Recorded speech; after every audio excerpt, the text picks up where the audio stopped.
We begin the show on the Western Cape of South Africa. Just beyond the imposing Table Mountain in Cape Town lies the stunning Arabella Hotel and Spa, an elegant retreat nestled within the Kogelberg Nature Reserve.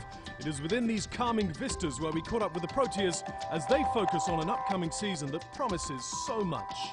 I tend to disappear after the certain tours and everything like that. We haven't been together for a couple of months now, so this is a fantastic opportunity for us to all, not only see each other and get to know each other again, but to just to reconnect on our values as a team.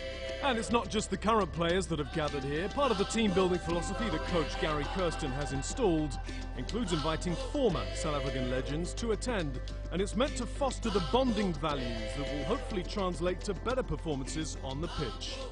We often talk about a culture and the culture of the team, and obviously to get it out there amongst the public, amongst family and friends, about the old players and current players, we're building this bond between old and new. And I think next year we're trying to take it even further, get guys like Graham Pollock and Barry Richards and these guys even more involved. And this sense of brotherhood seems to be working. The national team has come off an impressive season that has seen them shoot up the international rankings.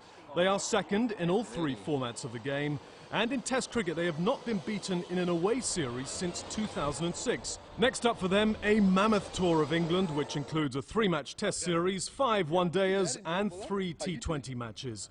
The games have been given an added edge as England are currently ranked a place ahead of them in the T20 and Test rankings. We know that to perform well in England come 19th, we're going to have prepared really well, and so our focus is on that. And it's a tour that we're sort of super excited for, because we know the challenge that we're going to face, but we really believe in our ability as a team and what we've been able to achieve over the last period of time. And we really go into England with a quiet confidence, and we know that if we can cover our bases, it's going to be a really exciting series. It's a massive series for us. Obviously you've got to play some good cricket to beat England in England, which we were fortunate enough to do last time, and I got some real fond memories of our last tour there. So looking forward to another tough challenge, and hopefully, like I said, we can play some good cricket. In addition to the two powerhouses of Test cricket matching up, there are some intriguing individual stories at play as well. The series will see some of the most explosive bowlers in the world game, including two of the finest exponents of quick bowling, Dale Steyn and England's Jimmy Anderson. Look, as a fast bowler, you always want to bowl quickly, and when you're bowling, when the speed gun's saying that you're bowling really fast, it's a compliment to you in a way of what training you're doing maybe off the field, and also kind of sends a message out to the batsmen that they kind of got to be ready or on the ball. So but I guess that's my job. I've always wanted to bowl quickly. There's many other fast bowlers out there that do the same thing. I think the key thing for me is not only to be a one-hit wonder in the morning, bowl 155. You want to be bowling that speed consistently throughout the day. Can do that, then I think I'm doing my job properly. And it is all over for South Africa.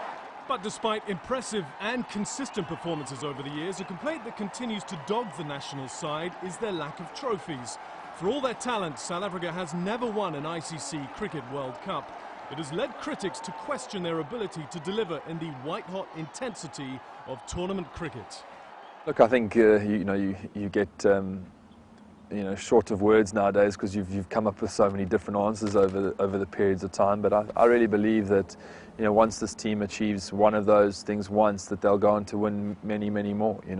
Once that bogey's sort of overcome and the players sort of get on to win that first one, it'll free them up for so many different occasions where I think they'll go on to hold a number of World Cups after that. It's got young generation guys coming through now who are exposed to different things, and who are ultimately ready to go on to win a World Cup, hopefully.